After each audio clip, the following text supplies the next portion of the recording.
నమస్కారం, సుఖీభవకు స్వాగతం.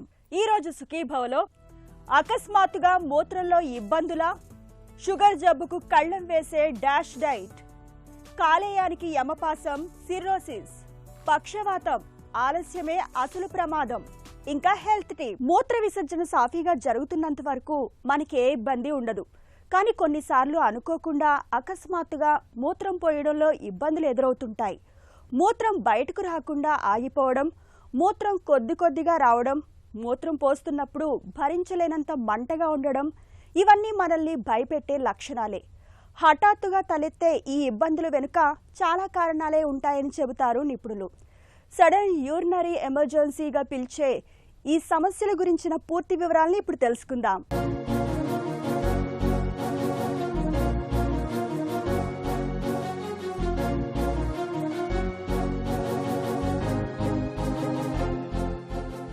మన శరీరంలో మూత్ర వ్యవస్థ చాలా సున్నితమైనది.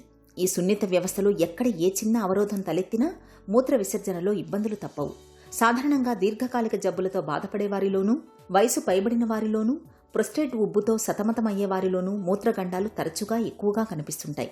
అయితే కొన్ని సందర్భాలలో కొంతమందిలో అకస్మాత్తుగా ఎలాంటి ముందస్తు హెచ్చరికలు లేకుండానే మూత్ర సమస్యలు ఎదురవుతుంటాయి.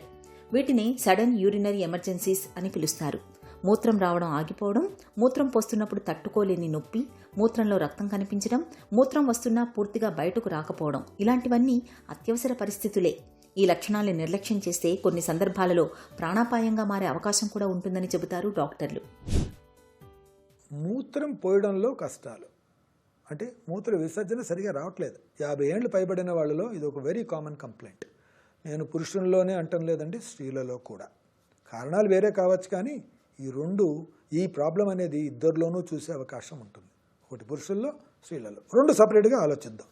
ఇప్పుడు 50 ఏళ్ల పైబడిన పురుషుడు యూరినరీ ప్రాబ్లం పోయడంలో చాలా కష్టంగా ఉంది అనుకుంటే మన కారణాలు ఏమై ఉండొచ్చు, ఇది తెలుసుకుందాం. మోస్ట్ కామన్ కారణం ఏమిటి అంటే మూత్రనాళంలో, అంటే బ్లాడర్ నుంచి మూత్రనాళం ఆ ముందు భాగంలో ప్రాస్టేట్ అనే గ్రంథి పెరగడం వల్ల.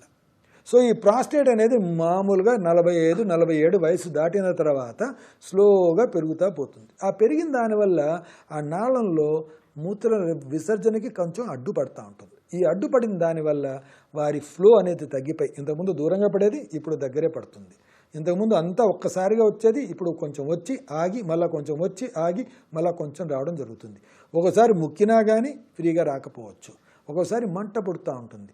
పోసిన తర్వాత కూడా నేను ఇంకా పోస్తే బాగుండేమో, నాకు లోపల ఇంకా ఉన్నట్టే అనిపిస్తూ ఉంది, ఈ విధంగా కంప్లైంట్స్ చెప్తూ ఉంటారు. సో మోస్ట్ కామన్ రీజన్ ఏమిటి అంటే ప్రాస్టేటిక్ అబ్స్ట్రక్షన్, అంటే బినైన్ ఎన్లార్జ్మెంట్ ఆఫ్ ప్రాస్టేట్. మూత్ర విసర్జనలో అకస్మాత్తుగా తలెత్తే ఇబ్బందులు పలు రకాలుగా ఉంటాయి. ముఖ్యంగా అక్యూట్ యూరినరీ రిటెన్షన్, అంటే మూత్రం రాకుండా పూర్తిగా ఆగిపోవడం. ఈ సమస్య ముఖ్యంగా పురుషుల్లో ప్రొస్టేట్ వాపుతో ముడిపడి ఉంటుంది. అలాగే కొంతమందిలో సివియర్ యూరినరీ ఇన్ఫెక్షన్ అనేది కనిపిస్తుంటుంది. మూత్రనాళ ఇన్ఫెక్షన్ కారణంగా తలెత్తే ఈ సమస్యలో తీవ్రమైన జ్వరం, ఒళ్లంతా వణుకు, మూత్రం పోస్తున్నప్పుడు తీవ్రమైన మంట అనేవి ప్రధాన లక్షణాలుగా ఉంటాయి. కొంతమందిలో కిడ్నీ స్టోన్ బ్లాకేజీ కూడా కనిపిస్తుంటుంది. కిడ్నీలో రాయి మూత్రనాళంలోకి చేరి అడ్డుగా నిలిచినప్పుడు అకస్మాత్తుగా తీవ్రమైన నొప్పి బాధిస్తుంది. కొంతమందిలో హెమచ్యూరియా, అంటే మూత్రంలో రక్తం పడుతుంటుంది. మూత్రంలో రక్తం కనిపించడం అనేది కొన్నిసార్లు క్యాన్సర్కు సంకేతం కావచ్చు. కాబట్టి మూత్రంలో రక్తం కనిపిస్తున్నప్పుడు ఆలస్యం చేయడం ప్రమాదకరం. మీ ప్రాబ్లం ఎంత ఉంది అని తెలుసుకుంటే దానికి అనుగుణంగా మన ట్రీట్మెంట్లు చేయడం జరుగుతూ ఉంటుంది. సో ప్రాబ్లం కొంచెం మైల్డ్గానే ఉందనుకోండి, ఈ మధ్యకాలంలో మంచి మెడికేషన్స్ వచ్చాయి, ఆల్ఫా బ్లాకర్స్ అంటాం. దానివల్ల మీకు యూరిన్ ఫ్రీగా రావడం అనేది జరగచ్చు. కొంచెం ఎక్కువగా ఉందనుకోండి, మేము ఈ మధ్యకాలంలో కొత్తగా మినిమల్లీ ఇన్వేజివ్ సర్జికల్ థెరపీస్, అంటే మిస్ట్ అనే ప్రొసీజర్స్ చేస్తున్నాం. దాంట్లో ఐటిండ్ అని, యూరోలిఫ్ట్ అని, లేకపోతే రెజ్యూమ్ వాటర్ వేపర్ థెరపీ అని ఇవి చేస్తున్నాం. వాటి వల్ల ఆ ప్రాస్టేట్ గ్రంథిని కొంచెం ష్రింక్ చేసి, లేకపోతే వెడల్పు చేసి మూత్రం ఫ్రీగా వచ్చేటట్టు చూస్తున్నాం. మీరు మందులు వాడకుండా చేస్తున్నాం. సపోజ్ ఇంకా ఎక్కువగా ప్రాబ్లం ఉందనుకోండి, ఎండోస్కోపిక్ రిసెక్షన్ ఆఫ్ ప్రాస్టేట్, అంటే ఆ మూత్రం వచ్చే నాళంలో నుంచి ఎండోస్కోప్ అనేది పాస్ చేసి ఆ గ్రంథి ఏదైతే అడ్డంగా ఉందో దాన్ని తీసేయడం అనేది జరుగుతుంది. సో ఈ విధంగా సిచ్యువేషన్ బట్టి, సివియారిటీని బట్టి, పేషెంట్ వయసును బట్టి, ఆయన పేషెంట్ ఎక్స్పెక్టేషన్స్ బట్టి మనము ఈ విధంగా 3 రకాలైన ట్రీట్మెంట్స్ మనం మనం సెలెక్ట్ చేసుకుంటూ ఉంటాం. మీకున్న ప్రాబ్లమ్ని డాక్టర్కి చెప్పుకోండి, అది సివియారిటీ ఎలా ఉందో చూసుకొని దాని తర్వాత మనం ట్రీట్మెంట్ అనేది చేస్తూ ఉంటాం. అది కాకుండా, ఇది చాలా మటుకు 195% ఇదేనండి, అది కాకుండా ఏమేం కారణాలు ఉండొచ్చు? ఇంకా వయసు పెరిగిన వాళ్ళలో క్యాన్సర్ ప్రాస్టేట్ అన్న కావచ్చు. కొంతమందికి 50 ఏళ్ల వయసులో ఉన్న వాళ్ళకి స్ట్రిక్చర్ యురెత్ర అంటాం, అంటే మూత్రం వచ్చే నాళం సన్నగైపోయేసి ఆ మూత్రం సరిగా రాకపోవచ్చు, దానికి ఏదైనా ఆపరేషన్ చేసి సరి చేయడం జరగచ్చు. ఒకసారి స్టోన్ అడ్డం పడిన దానివల్ల కూడా కావచ్చు. సో ఈ 4 కారణాలు మోస్ట్ కామన్ అండి. కానీ మనం తెలుసుకోవాల్సింది బినైన్ ప్రాస్టేటిక్ హైపర్ట్రఫీ, అంటే non cancerous enlargement of the prostate, అది మోస్ట్ కామన్ రీజన్. మూత్ర విసర్జనలో అకస్మాత్తుగా తలెత్తే సమస్యల్ని ఎట్టి పరిస్థితుల్లోనూ నిర్లక్ష్యం చేయకూడదు. వీటిని అత్యవసర పరిస్థితులుగా పరిగణించాలి. 50 ఏళ్లకు పైబడిన పురుషులు, ప్రొస్టేట్ సమస్యలు ఉన్నవారు, షుగర్, బీపీతో బాధపడేవారు, తరచూ మూత్ర ఇన్ఫెక్షన్లు వచ్చే మహిళలు, కిడ్నీ స్టోన్స్ చరిత్ర ఉన్నవారు, నీరు తక్కువగా తాగేవారు, వీరంతా మూత్ర విసర్జనలో కనిపించే చిన్న చిన్న ఇబ్బందుల్ని కూడా నిర్లక్ష్యం చేయకూడదు. సాధారణ ఇన్ఫెక్షన్లని పట్టించుకోకుండా వదిలేస్తే అవి చివరకు ప్రాణాపాయ పరిస్థితుల్ని తెచ్చిపెడతాయని గుర్తుంచుకోవాలి. అకస్మాత్తుగా తలెత్తే మూత్రగండాలకు సకాలంలో చికిత్స చేయడమే కీలకం. హఠాత్తుగా మూత్రం ఆగిపోయినప్పుడు డాక్టర్లు అవసరమైతే క్యాథెటర్ ద్వారా మూత్రాన్ని బయటకు తీస్తారు. ఇన్ఫెక్షన్లకు యాంటీబయాటిక్స్తో చికిత్స చేస్తారు. కిడ్నీలో రాళ్లకు లిథోట్రిప్సీ లేదంటే ఆపరేషన్ అవసరమవుతుంది. ప్రొస్టేట్ సమస్యలకు దీర్ఘకాలికంగా మందులు వాడాల్సి ఉంటుంది. మనం ఇప్పుడు ఫీమేల్స్లో చూసామంటే అండి, ఎక్కువగా ప్రాబ్లం ఎలా ఉంటుందంటే ఓవర్ యాక్టివిటీ, వాళ్ళు ఆపుకోలేని పరిస్థితి, వెళితే లోపల బట్టల్లో పడిపోవడం, అలాంటివి ఎక్కువగా ఉంటాయి. కానీ కొంతమందిలో ఈ మూత్ర విసర్జన కూడా ట్రబుల్ అయ్యి సరిగా రాక చాలామంది బాధపడుతూ ఉంటారు. దానికి 2 కారణాలు ఉంటాయండి. ఒకటేంటంటే blockage in the urinary passage, అంటే మూత్రం వచ్చే నాళము ఈ పోస్ట్ మెనోపాజల్ చేంజెస్ వల్ల, అంటే మెనోపాజ్ వచ్చిన తర్వాత కొన్ని మార్పులు జరుగుతాయి, దానివల్ల మూత్ర నాళం అనేది సన్నగైపోయి మూత్రం ఫ్రీగా రాక కష్టపడతా ఉంటారు. అలాంటి వాళ్ళలో మేము దాని నాళాన్ని పెద్దది చేయడం ఎండోస్కోపిక్ ద్వారా, లేకపోతే ఆపరేషన్ చేసి దాన్ని పెద్దది చేయడం, అది మళ్ళా మూసుకోకుండా ఇది వెజైనాలో కొన్ని క్రీమ్స్ అప్లై చేసి అది మళ్ళా మూసుకోకుండా ఉండడం, అలా చేయడం, అలా చేస్తూ ఉంటాం. కొంతమందిలో అంతా నార్మల్గా ఉంటుంది, కానీ మూత్ర విసర్జన సరిగా రాకపోవచ్చు. అలాంటి వాళ్ళలో మూత్రాశయం వీక్గా ఉండడం, లేక మూత్ర నాళం అనేది సరిగా విచ్చుకోకపోవడం, మూత్రం పోయడానికి వెళ్ళినప్పుడు, ఈ 2 కారణాల వల్ల మూత్రం ఫ్రీగా రాకపోవడం జరుగుతూ ఉంటుంది. సో అలాంటి వాళ్ళలో కొన్ని మందుల వల్ల వాళ్ళకి రిలీఫ్ వచ్చేటట్టు చూస్తూ ఉంటాం. మూత్ర వ్యవస్థను ఆరోగ్యంగా ఉంచుకునేందుకు తరచూ నీళ్లు తాగడాన్ని ఒక అలవాటుగా మార్చుకోవాలి.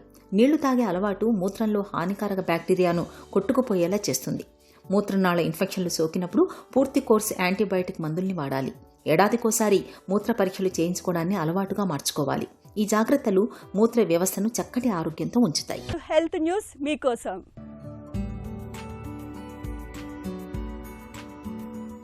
అధిక రక్తపోటును అదుపులో ఉంచడానికి సూచించే డాష్ డైట్ మధుమేహ నియంత్రణకు కూడా తోడ్పడుతుందని పేర్కొంటున్నారు జాన్ హాప్కిన్స్ విశ్వవిద్యాలయానికి చెందిన పరిశోధకులు. డాష్ అనేది సరళమైన ఆహార పద్ధతి. ఇందులో పండ్లు, కూరగాయలు, తవుడుతో కూడిన ధాన్యాలు, వెన్న తీసిన పాలు, పప్పులు, గింజ పలుకులు ఎక్కువగా ఉంటాయి. మాంసాహారులకైతే చికెన్, చేపల వంటి వాటికి ప్రాధాన్యం ఇస్తారు. అదే సమయంలో ఉప్పును పరిమితం చేసుకోవడం చాలా ముఖ్యం.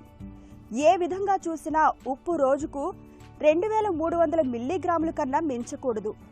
1500 మిల్లీగ్రాములు మించకపోతే ఇంకా మంచిది. అలాగే మాంసం, మిఠాయిలు, తీపి పానీయాలు, చక్కెర, ఉప్పు, కొవ్వు కలిపి తయారు చేసిన ఆహార ఉత్పత్తుల్ని తగ్గించుకోవాలి. ఈ డాష్ డైట్ అనేది రక్తపోటును తగ్గించడం ద్వారా గుండె ఆరోగ్యం మెరుగవడానికి తోడ్పడుతున్నట్లు చాలా అధ్యయనాలు చెబుతున్నాయి. అయితే మధుమేహం గలవారిలో రక్తంలో గ్లూకోజ్ మోతాదుల మీద ఎలాంటి ప్రభావం చూపుతుందనేది స్పష్టంగా తెలియరాలేదు. అందుకే కొత్త అధ్యయనంలో దీనిపై దృష్టి సారించారు. గ్లూకోజ్ నియంత్రణ కోసం పరిశోధకులు డాష్ పద్ధతిలో స్వల్ప మార్పులు చేశారు. తీపి పదార్థాలు, పిండితో కూడిన బంగాళదుంపల వంటి వాటిని మరింతగా తగ్గించారు. దీనికి -4D అని పేరు పెట్టారు. కొందరు మధుమేహులను ఎంచుకుని 5 వారాల పాటు దీని ప్రభావాన్ని పరిశీలించారు. మామూలు ఆహారం తీసుకున్న వారితో పోలిస్తే -4D పద్ధతిని పాటించిన వారిలో రక్తంలో గ్లూకోజ్ నిర్ణీత మోతాదుల్లో ఎక్కువసేపు స్థిరంగా ఉన్నట్లు పరిశోధకులు గుర్తించారు. డాష్ డైట్ విధానం అనేది రక్తంలో గ్లూకోజ్ మోతాదులను గణనీయంగా మెరుగుపరుస్తున్నట్లు ఒక నియంత్రిక అధ్యయనంలో తేలడం ఇదే తొలిసారని పరిశోధకులు చెబుతున్నారు. జవజీవాలతో కలకల్లాడుతూ ఒక పెద్ద కెమికల్ ఫ్యాక్టరీలాగా పనిచేయాల్సిన మన కాలేయానికి ఇవాళ హెపటైటిస్ ఇన్ఫెక్షన్లు, కొన్ని రకాల జబ్బులు పెనుశాపాలుగా మారుతున్నాయి. పొగ, మద్యం వంటి అలవాట్లు, గాడి తప్పిన తిండి తీరు మూలంగా కూడా కాలేయం ఆరోగ్యం దెబ్బతినిపోతుంటుంది.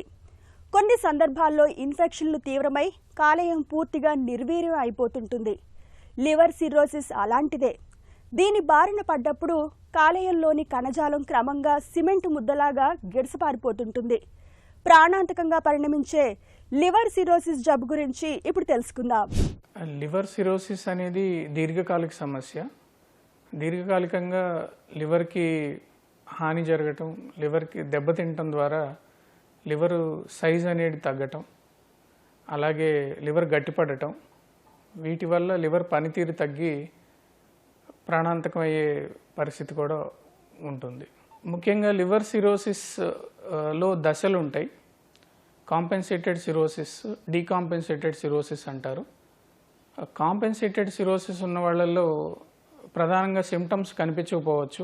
కనిపించే కొద్దిపాటి సిమ్టమ్స్లో అలసట ఒకటి, నిద్ర పట్టకపోవటం, ఆకలి అనిపించకపోవటం, అకారణంగా బరువు తగ్గటం, ఇలాంటివి ప్రారంభ దశలో కనపడుతూ ఉంటాయి.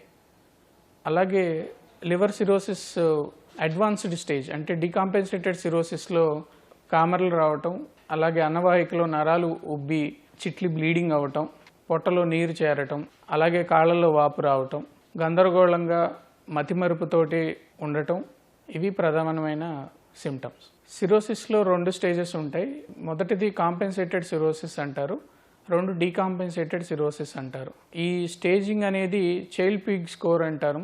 ఆ స్కోర్ ద్వారా మేము దీన్ని డిఫరెన్షియేట్ చేసుకుంటాం. కాంపెన్సేటెడ్ సిరోసిస్లో సిమ్టమ్స్ పెద్దగా ఉండవు. అది స్క్రీనింగ్ టెస్టుల ద్వారా బయటపడుతూ ఉంటుంది జనరల్గా.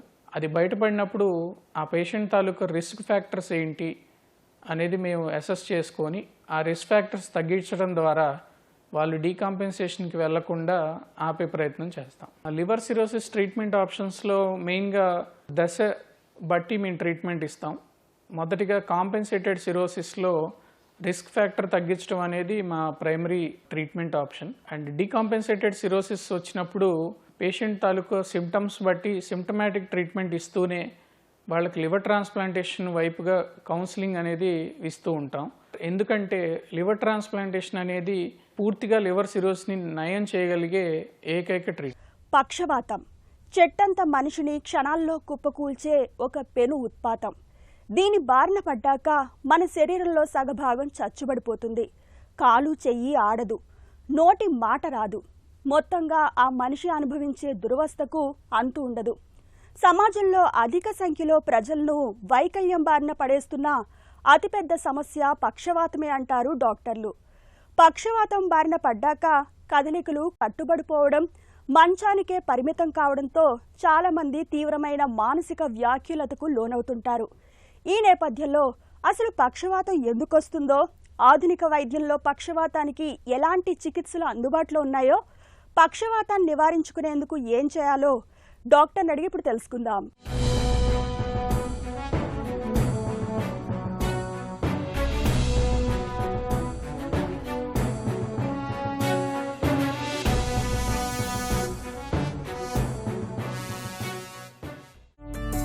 బ్రెయిన్ స్ట్రోక్ అంటే ఏంటి? బ్రెయిన్ స్ట్రోక్లో 2 రకాలు ఉంటాయన్నమాట.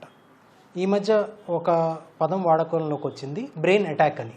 బ్రెయిన్ అటాక్ అంటే బ్రెయిన్ స్ట్రోక్లో ఎప్పుడు రక్తం ఆగిపోతుందో రక్తనాళాల్లో దాన్ని బ్రెయిన్ అటాక్ అంటారు. దీన్ని ఇస్కిమిక్ స్ట్రోక్ అని కూడా అంటారు. ఇది ఒక 80% స్ట్రోక్ ఉండొచ్చు. అందటికన్నా డేంజర్ స్ట్రోక్ ఏంటి? Haemorrhagic stroke.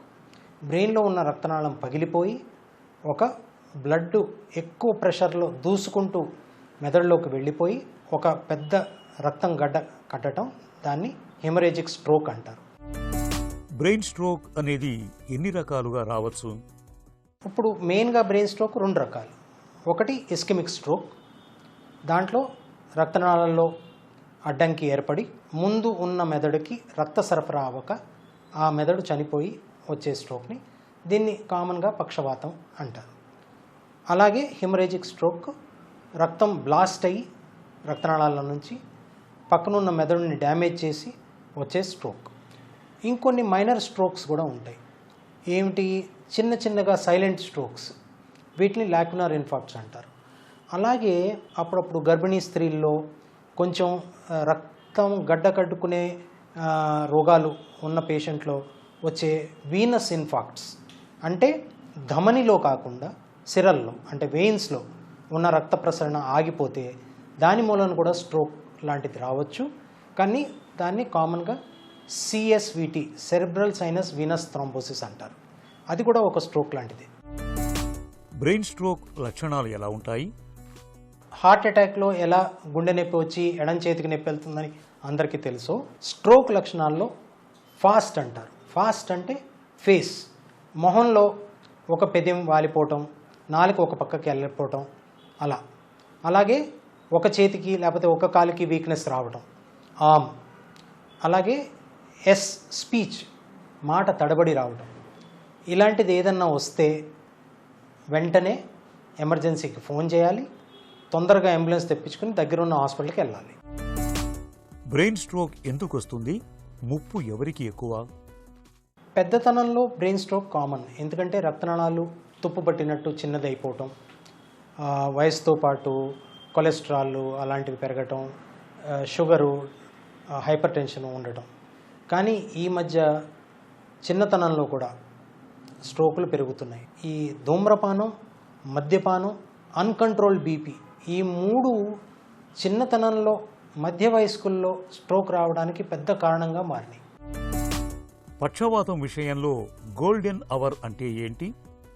స్ట్రోక్ ఉందని తెలిస్తే ఎంత తొందరగా దగ్గర ఉన్న న్యూరోలాజికల్ సెంటర్కి వెళ్తే అంత మంచిది. ఎందుకంటే మీరు హాస్పిటల్లో వెళ్ళగానే ప్రతి హాస్పిటల్కి కొన్ని రూల్స్, ఎక్కడికి ముందు వెళ్ళాలి, ఏం ట్రీట్మెంట్ చేస్తారు, ఏం చూస్తారు, ఇవన్నీ ఉంటాయి. సో ఈవెన్ పక్కనున్న హాస్పిటల్కి వెళ్ళినా 15-20 నిమిషాల లోపల స్ట్రోక్ ఉన్నదని కనుక్కోవటం కష్టం. ఎంత తొందరగా ఈ స్ట్రోక్ విషయంలో మనకి లోపల ఏముందో తెలిస్తే అంత తొందరగా ట్రీట్మెంట్ మొదలు పెట్టవచ్చు. ఈ గోల్డెన్ అవర్ అన్న కాన్సెప్ట్ ఎందుకు వచ్చిందంటే, బ్రెయిన్ రక్తనాళాల్లో హార్ట్ అటాక్ వచ్చినట్టు రక్తం ఆగిపోతే ఆ అడ్డంకిని ఎంత తొందరగా మనం తొలగించగలిగితే అంత తొందరగా బ్రెయిన్కి వెళ్ళే బ్లడ్ సప్లై మళ్ళీ రీకెనలైజ్ అవుతుంది, అంత తొందరగా బ్రెయిన్ అప్పుడప్పుడు ఏమి డ్యామేజ్ లేకుండా దాని నుంచి బయటపడుతుంది. ఇలా చేయడానికి వేరు మెథడ్స్ ఉన్నాయి. ఒకటేంటి, బ్లడ్ థిన్నర్స్, థ్రాంబోలిసిస్ అంటారు. అది వెయిన్ ద్వారా తొందరగా ఇవ్వచ్చు. అది వెళ్ళగానే సిటీ స్కాన్ చేసి తల లోపల రెండో రకమైన స్ట్రోక్ లేదు, అంటే హిమరేజిక్ స్ట్రోక్ లేదు, బ్లీడింగ్ అవ్వలేదు, బీపీ బాగానే ఉంది, ఒట్టి రక్తం గడ్డగట్టింది రక్తనాళాల్లో అంటే వెంటనే వెళ్ళగానే ఇచ్చేయచ్చు. ఈ మధ్య మన హైదరాబాద్లో కూడా మరిన్ని హాస్పిటల్స్ వెంటనే క్లాట్ యాస్పిరేషన్ కింద నుంచి యాంజియో చేసి బ్రెయిన్లోంచి క్లాట్ని సక్ చేసేయటం, లేకపోతే ఎథెరెక్టమీ, థ్రాంబెక్టమీ డివైజెస్ కూడా వచ్చినాయి. అలా చేయటం వలన ఆల్మోస్ట్ ఏమీ డ్యామేజ్ లేకుండా మొత్తం బ్రెయిన్ ఫంక్షన్ని మనం సేవ్ చేయొచ్చు. స్ట్రోక్ మేనేజ్మెంట్ ఎలా ఉంటుంది? సర్జరీ ఎప్పుడు అవసరం? బెస్ట్ ట్రీట్మెంట్ స్ట్రోక్కి ప్రివెన్షన్. పెద్దతనంలో వదిలేస్తే మాత్రం చిన్న వయసులో, మధ్య వయసులో అసలు స్ట్రోక్ అనేదే రాకూడదు. అలా అని దురదృష్టవశాత్తు స్ట్రోక్ అయ్యింది, అన్నిటికన్నా ఫస్ట్ మెడికల్ మేనేజ్మెంటే కరెక్ట్. దాని తర్వాత నేను అన్నట్టు minimally invasive stroke, clot aspiration, లేకపోతే థ్రాంబెక్టమీ ఇలాంటివి. సర్జరీ వరకు స్ట్రోక్ వచ్చింది అంటే, ఒక న్యూరో సర్జన్ దగ్గరికి స్ట్రోక్ వచ్చింది అంటే అప్పటికే చాలా వరకు చేయి దాటిపోయింది. న్యూరో సర్జన్ ఎప్పుడు ఆపరేషన్ చేయవలసి వస్తుంది? బ్రెయిన్ చనిపోయి ఉన్న కపాలంలో ఉండక బయటికి వాపు వచ్చేసి నార్మల్ ఉన్న బ్రెయిన్ కూడా నొక్కేయటం ట్రై చేస్తే అప్పుడే న్యూరో సర్జన్ అవసరం వస్తుంది. అలాగే హెమరేజిక్ స్ట్రోక్, పెద్ద రక్తం బ్లాస్ట్ అయ్యి నార్మల్ బ్రెయిన్ని నొక్కేస్తోంది, పేషెంట్ డీప్ కోమాలోకి వెళ్ళిపోయాడు, ఈవెన్ ఊపిరి తీసుకోవడం కూడా కష్టమైపోయింది, కదలిక లేకుండా అచేతనంగా పడున్నాడు. అలాంటప్పుడు హాస్పిటల్కి రాగానే తొందరగా ఆపరేషన్ చేయవలసి రావచ్చు. బ్రెయిన్ స్ట్రోక్ తర్వాత రిహాబిలిటేషన్ ఎందుకు అవసరం? పక్షవాతం అన్నది చాలా పెద్ద డిసెబిలిటీ. కాళ్ళు లేని పేషెంటు చేతులతో ఎన్నో పనులు చేసుకోవచ్చు, 2 చేతులతో. అలాగే చేతులు లేని వాళ్ళు మెడల్ విన్నర్స్ అయ్యారు. ఒక చెయ్యి ఒక కాలు పని చేయకపోవడం మాత్రం చాలా దుఃఖమైన విషయం. పేషెంట్ నిటారుగా కూర్చోలేరు, తనంతట తను ఫీడింగ్ చేసుకోలేరు, తన సెల్ఫ్ కేర్ చేసుకోలేరు. అప్పుడప్పుడు దురదృష్టవశాత్తు మాట ఉన్న చోటు స్ట్రోక్ వస్తే మాట కూడా ఇంకొకరికి ఏమనుకుంటున్నారో చెప్పలేరు. దయనీయమైన స్థితి. సో దీంట్లో రీహాబిలిటేషన్ ఎంతో ఎంతో ఇంపార్టెంట్. ఎందుకంటే ఒక చిన్న పాపాయిలాగా బ్రెయిన్కి మళ్ళీ మనం అవయవాల్ని ఎలా కదిలించాలో నేర్పించాల్సి వస్తుంది. నేను అనేది ఏంటంటే రీహాబిలిటేషన్ ఒక స్ట్రోక్ పేషెంట్ బాగుపడటానికి 90% దాకా దాని అవసరం ఉంది. పక్షవాతాన్ని నివారించుకోవచ్చా? పక్షవాతాన్ని నివారించాలంటే ముందు ధూమ్రపానం, మద్యపానం అసలు చేయకూడదు. American cardiology association last year ఏం చెప్పిందంటే ఒక చుక్క మద్యమన్నా లోపలికి వెళ్తే అది విషంతో సమానం అని చెప్పింది. అంత పెద్ద సంస్థే చెప్పినప్పుడు ఇంతకన్నా నేను చెప్పగలిగిన వాడిని కాదు. ఇదిగాక అశ్రద్ధ చేసే విషయం ఒకటి ఉన్నది. బీపీ తప్పకుండా మన బ్లడ్ ప్రెషర్ ఎంత ఉందో చూపించుకోవాలి. బ్లడ్ ప్రెషర్ తెలియకుండా ఈ మధ్య ఉన్న స్ట్రెస్తో, నగరాల్లో ఉన్న పొల్యూషన్తో బీపీ పెరగవచ్చు. బీపీని సైలెంట్ కిల్లర్ అంటారు. బీపీని స్ట్రిక్ట్ కంట్రోల్ చేసుకోవాలి. ఒక అపోహ ఏంటంటే జనంలో బీపీ ముందు వెళ్ళగానే ఇస్తారు, జీవితాంతం దానికి అలవాటు పడిపోతాము, ఆ తర్వాత ఇంకా మనం ఏం చేయలేము, అందుకని ఉప్పు తక్కువ చేసుకోవటమో ఇంకేదేదో ట్రై చేయటమో చేస్తారు. అన్నీ చేయటంలో తప్పు లేదు, కానీ బీపీకి ట్యాబ్లెట్ అవసరమైనప్పుడు వేసుకోకపోతే మాత్రం మీరు అగ్గితో చెలగాటం ఆడుతున్నారు. ఈ వారంలోనే 3 40 లోపు పేషెంట్లు నేను చూశాను. 3కి తలలో బీపీ కంట్రోల్ లేక బ్లీడింగ్ అయింది. 3 మేము ఆపరేషన్ చేసినా చనిపోయారు. ఇంతకన్నా ఎక్కువ నేను మీ బీపీ చూపించుకోమని, బీపీకి టాబ్లెట్లు వేసుకోమని చెప్పలేను. పక్షవాతానికి అవగాహనే అసలైన మందు. పక్షవాతాన్ని తెచ్చిపెట్టే హై బీపీ, షుగర్ వంటి వాటిని చక్కగా అదుపులో ఉంచుకోవాలి. తరచూ ముందస్తు పరీక్షలను చేయించుకుంటూ ఉండాలి. పక్షవాతం సంభవించిన గంటలోపే ఆసుపత్రికి చేరుకుని తగిన వైద్య సాయం పొందాలి. ఇక ఈ రోజు కార్యక్రమాన్ని ముగించే ముందు ఒక చిన్న చిట్కా మీకోసం. చుండ్రు బాధలు తీవ్రంగా ఉన్నప్పుడు నిమ్మరసంలోకి ఉసిరికాయ రసం లేదా ఉసిరి పొడిని కలిపి తలంతా మర్దన చేయండి. 1 గంట తర్వాత స్నానం చేయండి. తరచూ ఇలా చేస్తుంటే చుండ్రు బాధలు క్రమంగా తగ్గిపోతాయి.